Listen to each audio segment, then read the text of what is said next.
বাংলাদেশের বিচার বিভাগের ইতিহাসে আজ একটি কালো অধ্যায়।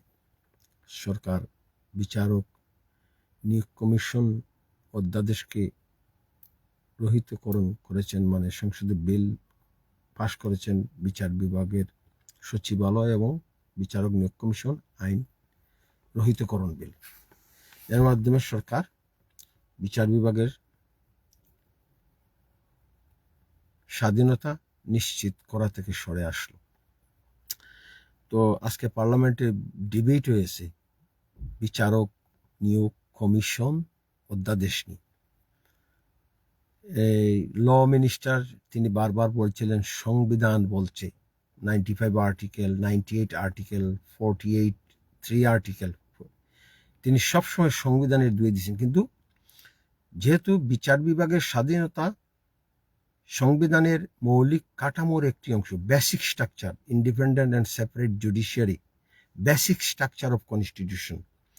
তো আপনি যদি বিচার বিভাগের স্বাধীনতা নিশ্চিত করতে চান, তাহলে বিচার বিভাগের স্বাধীনতা এবং পৃথকীকরণের সাথে সাংঘর্ষিক হলো 95 আর্টিকেল, 98 আর্টিকেল এবং 48 3 আর্টিকেল। আমি এই তিনটি বাংলাদেশ কনস্টিটিউশনের 3 article I am going to explaining now. 95 আর্টিকেলে বলা আছে রাষ্ট্রপতি প্রধান বিচারপতির সঙ্গে পরামর্শ করে তিনি বিচারক নিয়োগ দিবেন উচ্চ আদালতে। এটা আনকনস্টিটিউশনাল। রাষ্ট্রপতি একজন পলিটিক্যাল পারসন, তিনি Bangladesh judiciary is a independent organ, তিনি উচ্চ আদালতে এজ এ পলিটিক্যাল পারসন হিসাবে তিনি প্রধান বিচারপতির সঙ্গে পরামর্শ করে বিচারক নিয়োগ দিতে পারেন না। এটা আনকনস্টিটিউশনাল, এটা সংবিধানের মৌলিক কাঠামোকে হিট করে। 95 article supreme court, 98 article, 95 article এবং 48 3 আর্টিকেল নিয়ে 2015 সালে উচ্চ আদালতে একটা রিট হয়েছিল। আজও কালক এই রিটগুলো বাতিল হবে।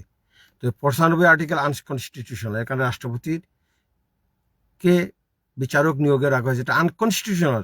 রাষ্ট্রের 3 স্তম্ভের 1 স্তম্ভ বিচার বিভাগের বিচারক কে হবেন, তাতে রাষ্ট্রপতি কেন নাক গলাবেন? 98 আর্টিকেলে রাষ্ট্রপতি অস্থায়ী ভিত্তিতে উচ্চ আদালতে বিচারক নিয়োগ দিতে পারেন, এটাও আনকনস্টিটিউশনাল। এটাও রিট হয়েছে 2015 সালে, এটাও বাতিল হবে। রাষ্ট্রপতি বিচারক নিয়োগে থাকতে পারেন না। রাষ্ট্রপতি একজন পলিটিক্যাল পারসন, তিনি রাষ্ট্রের প্রধান, তিনি রাষ্ট্রের 3 স্তম্ভের 1 স্তম্ভ জুডিশিয়ারির কোনো কর্মকাণ্ডে তিনি জড়িত থাকতে পারেন না। তারপরে আসি 48 3, রাষ্ট্রপতি প্রধান বিচারপতি এবং প্রধানমন্ত্রী নিয়োগ ছাড়া তিনি সবকিছুতে প্রধানমন্ত্রীর সঙ্গে পরামর্শ করে উচ্চ আদালতে নিম্ন আদালতে বিচারক নিয়োগ দিবেন, এটাই আনকনস্টিটিউশনাল। এমনকি 43 অনুযায়ী রাষ্ট্রপতি ও প্রধান বিচারপতি তিনি নিয়োগ দিতে পারেন না। প্রধান বিচারপতি পৃথিবীর বিভিন্ন দেশে সেপারেশন অফ জুডিশিয়ারি অনুযায়ী পৃথিবীর বিভিন্ন দেশে প্রধান বিচারপতি নিয়োগ দেয় জুডিশিয়াল অ্যাপয়েন্টমেন্ট কমিশন বা সুপ্রিম কোর্ট জাজ অ্যাপয়েন্টমেন্ট কমিশন। বিভিন্ন দেশে আছে, যেমন ইংরেজি আছে জুডিশিয়াল অ্যাপয়েন্টমেন্ট কমিশন। সো ওই 3 আর্টিকেলকে বাংলাদেশের উচ্চ আদালতকে অ্যাবলিশ করে বিচার বিভাগের উচ্চ আদালতে বিচারক নিয়োগ এবং নিম্ন আদালতের তদারকি সুপ্রিম কোর্টের হাতে নিয়ে নিতে হবে। 116 আর্টিকেল অ্যাবলিশ করার পরও সরকার নির্লজ্জভাবে সুপ্রিম কোর্ট সচিবালয় আদালতকে রহিতকরণ বিল আকারে পাশ করেছে সংসদে, যা আদালত অবমাননাশীল।